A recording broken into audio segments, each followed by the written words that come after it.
নমস্কার সবাইকে। আজকের একটা সুন্দর টপিক নিয়ে আলোচনা করব।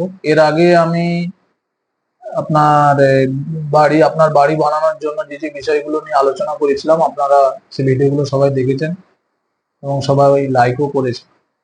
যেটা আমার পাশে আর একটা রিকোয়েস্ট ছিল যে আমরা কলম নিয়ে, কলমের রড নিয়ে, কলমের সাইজ নিয়ে সবকিছু আমরা আলোচনা করেছি। বিমের সাইজ নিয়ে, স্ল্যাবের রড নিয়ে, বিমের রড নিয়ে সবকিছু আলোচনা করেছি। আজকে যেটা বিষয় নিয়ে আলোচনা করব সেটা হচ্ছে ফাউন্ডেশনের রড, মানে আপনি যে পুটিং ঢালবেন তার রড নিয়ে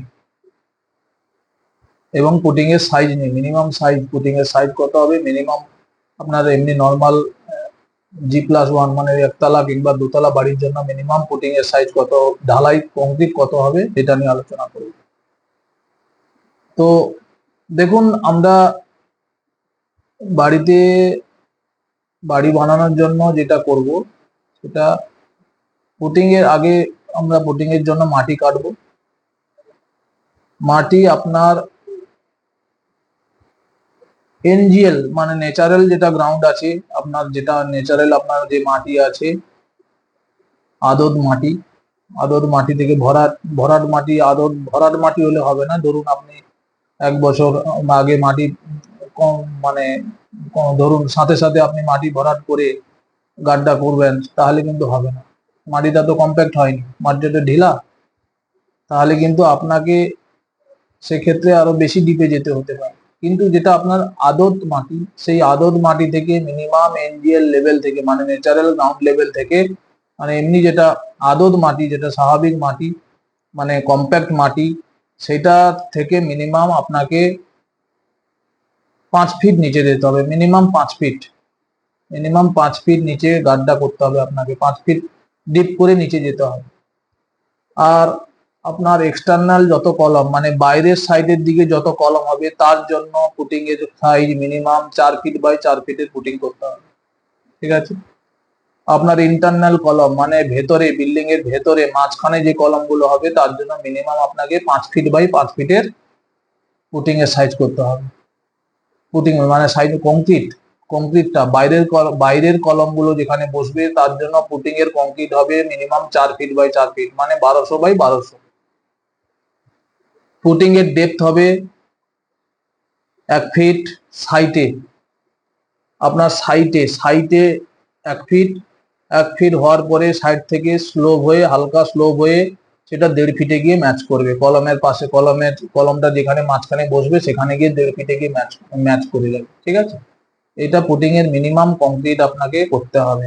মিনিমাম 1 ফিট পুটিং এর কংক্রিট বাড়ি, এমনি নর্মাল বাড়ির জন্য 1 ফিট পুটিং এর ডেপথ হবে। ঠিক আছে। আর ইন্টারনাল যে কলম গুলো, সেগুলোর জন্য আপনার মিনিমাম 5 ফিট বাই 5 ফিটের পুটিং এর কংক্রিট হবে। পুটিং এর ডেপথ ওই একই থাকবে, খালি সাইজটা বড় হবে। ঠিক আছে। ডেপথ সাইডে আপনার 1 ফিট, আর সাইড থেকে স্লোপ গিয়ে কলমের পাশে গিয়ে ওটা আপনার 1.5 ফিটে গিয়ে ম্যাচ করে যাবে স্লোপ হয়ে। এইভাবে আমরা পুটিং ডালতে পারি। আর পুটিং করার সময় কম্পালসারি আমরা কি করি, গ্রামের বাড়িতে আমরা ভাইব্রেটার ইউজ করি না, তার জন্য আপনার বড় ক্ষতি হতে পারে। ভাইব্রেটারটা ইউজ করবেন। ভাইব্রেটারটা এমনিতে অনেকেই গ্রামের বাড়িতে পুটিং ঢালার সময় কি করে, ভাইব্রেটার আসে না, সেই স্ল্যাব ঢালার সময় যারা স্ল্যাব ঢালতে আসে তারা ভাইব্রেটার নিয়ে আসে। কিন্তু আমি মনে করি যে ভাইব্রেটার ইউজ করবেন পুটিং ঢালার সময়। ভাইব্রেটার এমনি নর্মাল ভাড়ায় পাওয়া যায়, হ্যাঁ 200-500 টাকা নেবে। কিন্তু পুটিং এর কংক্রিটও যখন করবেন তখন ভাইব্রেটার ইউজ করবেন। তাতে কি হবে, পুটিংটা কংক্রিট ঢালার সময় ভাইব্রেটিং করলে আপনার কংক্রিটটা কম্প্যাক্ট হয়ে বসবে। পুটিং এর কংক্রিটটায় কোনো ভয়েড থাকবে। হ্যাঁ, যত আপনি মাল কংক্রিট নরম করুন, যা করুন, তবু আপনার ভাইব্রেটটা করা উচিত, ভালো হয়। আর মিনিমাম কংক্রিটের কভার মানে রেনফোর্সমেন্ট মানে রড থেকে পুটিং এর নিচের পিসিসির কভার আপনার, মাটি তো কাটলেন, মাটি কাটার পরে আপনার মিনিমাম 3 ইঞ্চি প্রথমে পিসিসি করবেন। পিসিসির কংক্রিট হবে 1, 4, 8, একটা বালি, একটা সিমেন্ট, সরি একটা সিমেন্ট, 4টে বালি, 8টা স্টোন দিয়ে পিসিসি করবেন 3 ইঞ্চি ঢালাই করে। ঠিক আছে, 3 ইঞ্চি ঢালাই করে পিসিসি করার পরে তার উপরে রড বিছাবেন। সেই পিসিসির টপ থেকে পুটিং এর যে জালি করবেন, জালির নিচের রডের কভার, ক্লিয়ার কভার যেন মিনিমাম 3 ইঞ্চি থাকে, এটা কম্পালসারি, এবং সাইডেও যেন 3 ইঞ্চি কভার থাকে। ঠিক আছে, আর পুটিং এর পিসিসিটা করবেন মিনিমাম, পুটিং এর সাইড যদি আপনার 4 ফিট হয়, দু সাইডে মিনিমাম 4 ইঞ্চি করে এক্সট্রা পুটিং করবেন, চারি সাইডে 1 ইঞ্চি করে 4 ইঞ্চি করে এক্সট্রা পিসিসি কমপ্লিট করবেন। ঠিক আছে, তাহলে 3 ইঞ্চি আপনার নিচে কভার হলো, ক্লিয়ার কভার বারবার বলছি, আর সাইড থেকে আপনার ক্লিয়ার কভার, হ্যাঁ ক্লিয়ার কভার 3 ইঞ্চি থাকবে, এটা কম্পালসারি রাখবেন। আর কংক্রিটের মিক্সিং হবে, আমরা গ্রামের বাড়িতে 1, 1.5, 3 M20 কংক্রিটের গ্রেড ইউজ করতে হবে। M20 কংক্রিটের গ্রেড হবে M20। কংক্রিটের মিক্সিং রেশিও হবে একটা সিমেন্ট, 1.5টা বালি, তার 1.5 গুণ বালি, আর সিমেন্টের 3 গুণ হচ্ছে স্টোন। সিমেন্ট যদি একটা দেন, 1 কড়া যদি সিমেন্ট দেন, তার 1.5 কড়া আপনি বালি দেবেন, 3 কড়া স্টোন দেবেন। এইভাবে আপনি কংক্রিটটা মিক্সিং করবেন, বাস কংক্রিট ঢেলে দেবেন। কংক্রিট যেদিন ঢালবেন তার পরের দিন থেকে মিনিমাম আপনাকে 10 দিন কিউরিং করার চেষ্টা করবেন, মিনিমাম 10 দিন। আর পুটিং এর কংক্রিট আপনার ওপিসি সিমেন্ট ইউজ করলে ভালো হয়, ওপিসি অর্ডিনারি পোর্টল্যান্ড সিমেন্ট। কিন্তু আপনি যদি ওপিসি না পান, আপনি পিপিসি দিয়েও করতে পারেন, অম্বুজা প্লাস দিয়ে, বা অম্বুজা, যাই হোক অম্বুজা সিমেন্ট পিপিসি পাওয়া যায়, অম্বুজা সিমেন্ট দিয়ে করতে পারেন। আর কংক্রিটটা, ফাউন্ডেশনে কংক্রিট ওপিসি দিয়ে করলে ভালো হয়, ওটা মাস কংক্রিট তো, কিন্তু অনেক সময় পাওয়া যায় না ওপিসি, তো আপনি পিপিসিও ইউজ করতে পারেন। পিপিসি কংক্রিট ইউজ করলে মিনিমাম 7 থেকে 10 দিন আপনাকে কিউরিং করতে হবে, এটা ধ্যান রাখবেন। ঠিক আছে, ওপিসি করলে একটু কিউরিং পিরিয়ডটা একটু বেশি করতে হয়, মিনিমাম 12 থেকে 14 দিন করতে হয়। যাই হোক, এইভাবে কিউরিং মানে কি, জল দেওয়া, কিউরিং জল দিয়ে ভেজাতে হবে। ঠিক আছে, মিনিমাম 7 থেকে 10 দিন, মিনিমাম 7 দিন, ম্যাক্সিমাম আপনি 12-14 দিন করলে খুব ভালো। এভাবে আপনি আপনার করবেন। আর পুটিং এর রড আপনি কি ইউজ করবেন? পুটিং এর রড আপনি 10-এর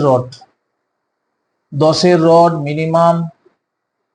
মিনিমাম সেন্টার হবে 10-এর রডে 6 ইঞ্চি সেন্টার টু সেন্টার। ঠিক আছে, 6 ইঞ্চি সেন্টার টু সেন্টার দিলে খুব ভালো, নাহলে 8 ইঞ্চি, ম্যাক্সিমাম আপনি 8 ইঞ্চি করতে পারেন। সেটা সাইডের কলমের ক্ষেত্রে 8 ইঞ্চি দিলে হবে, ভেতরের কলমের জন্য আপনি 6 ইঞ্চি দিতেই হবে। ঠিক আছে, 10-এর রড 6 ইঞ্চি সেন্টার টু সেন্টার। আর 10-এর রডের লাস্ট পজিশনে আপনার মিনিমাম 4 ইঞ্চি করে এল দেবেন, 4 ইঞ্চি করে এল মিনিমাম দিয়ে দেবেন। ঠিক আছে, আর সব সময় পুটিং এর ফাউন্ডেশনের ক্ষেত্রে লম্বা রডটা আগে বিছাবেন, তার উপরে শর্ট রডটা দেবেন। ধরুন আপনার 5 সব দিকে যদি স্কোয়ার হয়, একই সাইজ হয় সব দিকে, তাহলে যেটা খুশি আপনি আগে বিছাতে পারেন, কোনো অসুবিধা নেই। কোনো কারণে যদি পুটিং এর সাইজ ছোট বড় হয়, তাহলে বড় রডটা আগে দেবেন, ছোট রডটা তার উপরে দেবেন। পুটিং এর ক্ষেত্রে উল্টো হয়। ঠিক আছে, আমরা স্ল্যাবের ক্ষেত্রে কি বলেছিলাম, উপরে স্ল্যাবের ক্ষেত্রে, বটমের ক্ষেত্রে, যে আগে আপনি ছোট রডটা দেবেন, তারপরে তার উপরে বড় রডটা বেছাতে হবে। কিন্তু পুটিং এর ক্ষেত্রে আইসোলেটেড পুটিং এর ক্ষেত্রে আপনার এগুলো বড় রডটা আগে দেবেন, তার উপরে ছোট রডটা দেবেন। ঠিক আছে, পুটিং এর মিনিমাম আপনাকে 10-এর রড ইউজ করতে হবে দুতলা বাড়ির জন্য। দুতলার উপরে যদি হয়, তার জন্য আলাদা পুরো ডিজাইন চেঞ্জ হবে। আমি দোতলার উপরের কথা বলছি না, গ্রামের বাড়ি ম্যাক্সিমাম একতলা থেকে দুতলা ডিজাইন করে সবাই, তার জন্য আমি কথাগুলো বলছি। ঠিক আছে, তো যাই হোক, আপনাদের আশা করি ভিডিওটা ভালো লাগবে। এভাবে আপনি করতে পারেন, কোনো অসুবিধা নেই। কমপ্লিট এই কত করবেন সবকিছু বলে দিলাম। যাই হোক, আপনারা ভিডিওটা ভালো লাগলে লাইক করবেন, আর কিছু কমেন্ট করার থাকলে কমেন্ট করে অবশ্যই জানাবেন। যদি কোনো কিছু ইনকোয়ারি থাকে বা কোনো কিছু আমি যদি কিছু ভুল বলে থাকি, আপনারা কমেন্ট করে জানাতে পারেন। এবং আপনারা আমার ভিডিওটাকে লাইক ও শেয়ার করবেন। আমার ইউটিউব চ্যানেলে এই ভিডিওটা শেয়ার করব, আপনারা সবাই দেখতে পারবেন। আমার ইউটিউব চ্যানেলের নাম হচ্ছে @আমি চন্দন 7720। আমার ফেসবুক পেজেও ভিডিওটা দেওয়া থাকবে, আপনারা সবাই দেখে নিতে পারেন। ঠিক আছে, ওকে, সবাই ভালো থাকবেন, নমস্কার। অনেকদিন ভিডিও ছাড়িনি, আজকে টাইম হলো, খুব ব্যস্ত ছিলাম কয়েকদিন, তো দুদিন আমি ভিডিও ছাড়তে পারি। যাই হোক, সবাই ভালো থাকবেন। হুম। হ্যাঁ, ওকে, থ্যাংক ইউ সবাইকে।